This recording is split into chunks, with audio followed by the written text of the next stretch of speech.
எல்லாருக்கும் வணக்கம். இந்திய அரசியல் சாசனம் நம்ம தமிழ்நாட்டில் இருக்கிற எல்லாருக்குமே கொடுத்துருக்கிற உரிமையில் ரொம்ப ரொம்ப முக்கியமானது ஓட்டிங் ரைட், வாக்குரிமை. ஒரு மனுஷன் உயிரோடு இருக்கான்றதுக்கு அடையாளமாக இருக்கிறதுல அவனோட ஓட்டுரிமை ரொம்ப முக்கியம். அதனால தான் voting is not only our right but also our life. ஒரு முக்கியமான விஷயத்தை பற்றி இப்போ நான் உங்ககிட்ட ஷேர் பண்ண போகிறேன். இது நான் ஃபஸ்ட்டு கேள்விப்பட்ட உடனே எனக்கே ரொம்ப ஷாக்கிங்காக தான் இருந்தது. இப்போ நான் பேசிகிட்டு இருக்கிற இந்த நேரத்தில் தமிழ்நாட்டில் இருக்கிற நம்ம யாருக்குமே ஓட்டு போடுற உரிமையே இல்லைன்னு சொன்னால் நம்புவீங்களா? நான் நீங்கள் உட்பட யாருக்குமே அது இல்லை.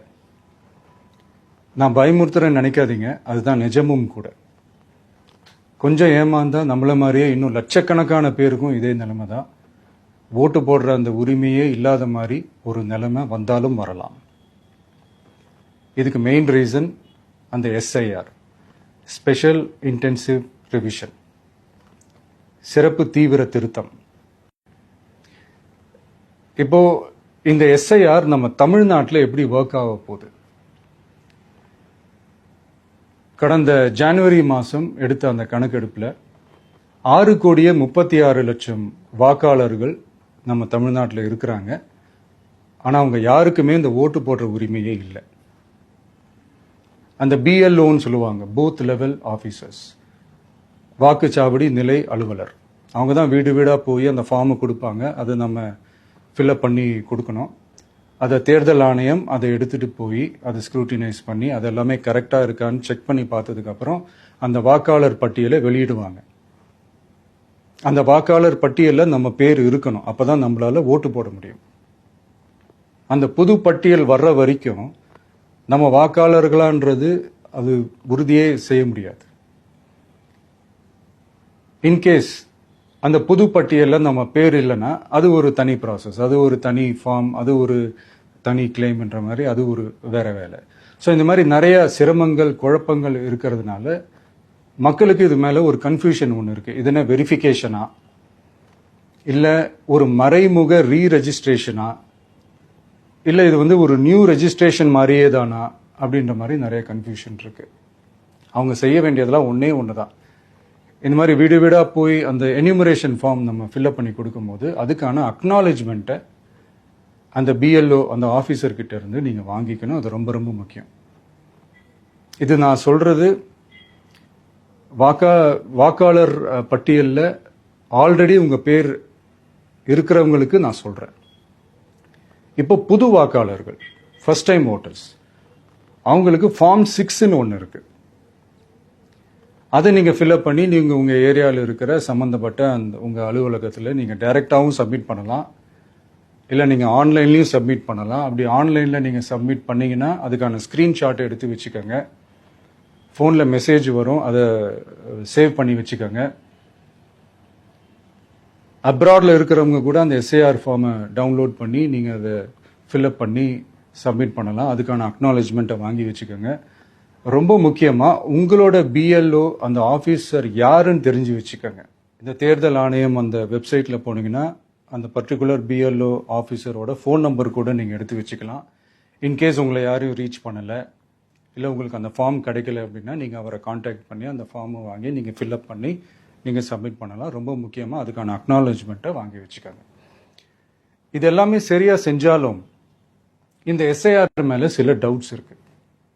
அது என்னன்னா, இந்த 6,36,00,000 வாக்காளர்களுக்கு ஒருத்தர் விடாம இந்த ஒரே மாசத்துக்குள்ள எப்படி எல்லாருக்குமே அந்த ஃபார்ம் போய் ரீச் ஆகும்? ஒன்று. ரெண்டாவது, நீங்க வரும்போது வீட்டை பூட்டிட்டு வேலைக்கு போயிட்டு என்ன பண்றது? இப்போ நீங்க வருவீங்கன்றதுக்காக வேலையெல்லாம் விட்டுட்டு வீட்டுக்குள்ளேயே உட்கார்ந்துட்டு இருக்கணுமா? ஸோ இதில் மெயினாக பாதிக்கப்பட போகிறது உழைக்கிற மக்கள், ஏழைகள், வேலைக்கு போகிற பெண்கள். இவங்களுக்கு யார் கரெக்டான அந்த பதில் சொல்ல போகிறது? ஒரு நியாயமான எஸ்ஐஆர்னா என்ன நடக்கணும்? இப்போ இறந்து போனவங்கள மார்க் பண்ணி அதுலேருந்து டிலீட் பண்ணணும். இப்போ போலி வாக்காளர்கள் இருந்தாங்கன்னா அவங்கள மார்க் பண்ணி டிலீட் பண்ணணும்.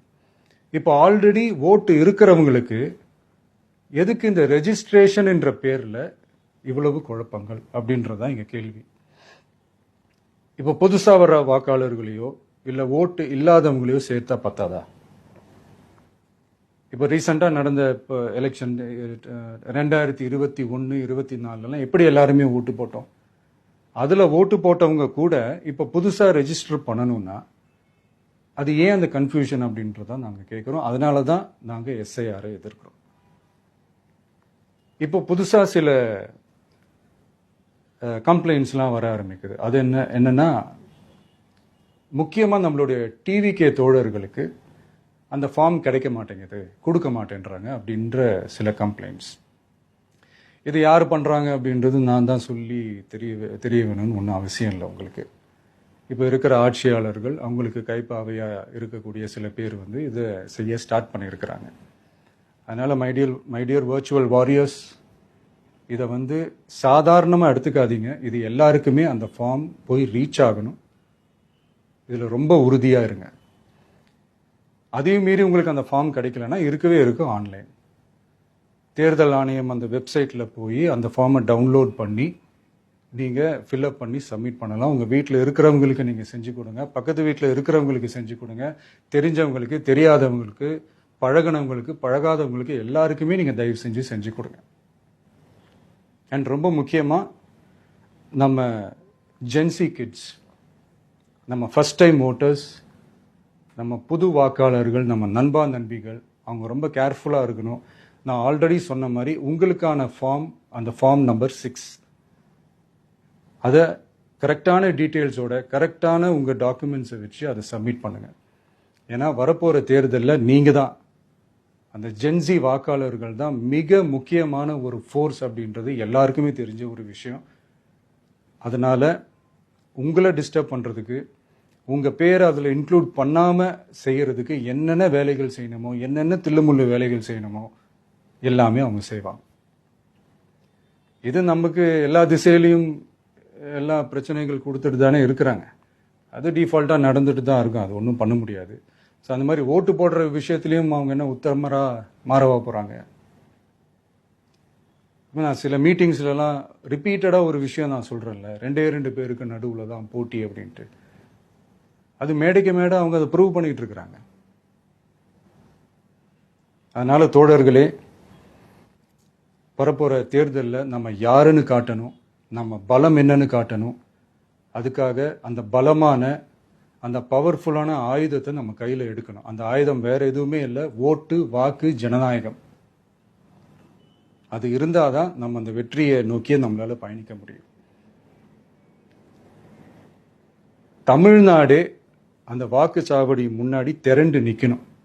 அதை பார்த்துட்டு தமிழ்நாடே தமிழக வெற்றி கழகமா இல்லை தமிழக வெற்றி கழகம் தான் தமிழ்நாடா அப்படின்ற மாதிரி இருக்கணும். வீடுன்னு ஒன்று இருந்தால் தான் ஓடு மாற்ற முடியும்னு அறிஞர் அண்ணா அவர்கள் சொல்லியிருக்கிறாங்க. அந்த மாதிரி ஓட்டுன்னு ஒன்று இருந்தால் தான் இந்த நாட்டையே காப்பாற்ற முடியும். அப்புறம் இன்னொரு முக்கியமான விஷயம், அந்த எனிமரேஷன் ஃபார்ம் நீங்கள் ஆன்லைனில் நீங்கள் ஃபில்அப் பண்ணும்போது அதில் ஒரு சில ப்ராப்ளம்ஸ் வர்றதுக்கு வாய்ப்பு இருக்குது. அது உங்களுடைய ஓட்டர் ஐடியில் இருக்கிற உங்கள் பேரும் ஆதார் கார்டில் இருக்கிற பேரும் அந்த ஸ்பெல்லிங், இனிஷியல்ஸ் எல்லாமே ஒரே மாதிரி இருந்தால் தான் அது அக்செப்ட் ஆகும், இல்லைன்னா அக்செப்ட் ஆகாது. அது கொஞ்சம் கேர்ஃபுல்லாக பண்ணுங்கள். அது கொஞ்சம் யூசர் ஃப்ரெண்ட்லியாக இருக்கலாமேன்னு கேட்டதுக்கு அதெல்லாம் முடியாது, அதுக்கெல்லாம் வாய்ப்பு இல்லை, அதுக்கெல்லாம் ஆளுங்க இல்லை, பண்ண முடியாதுன்னு ரிப்ளை பண்ணிட்டாங்க. ஸோ அதனால் மைடியர் டிவிகே தோழர்களே, மைடியர் ஜென்சி படை பலமே, உஷாராக இருங்க, கான்ஃபிடென்ட்டாக இருங்க, நல்லதே நடக்கும், வெற்றி நிச்சயம். மீண்டும் சந்திக்கும் வரை நன்றி, வணக்கம்.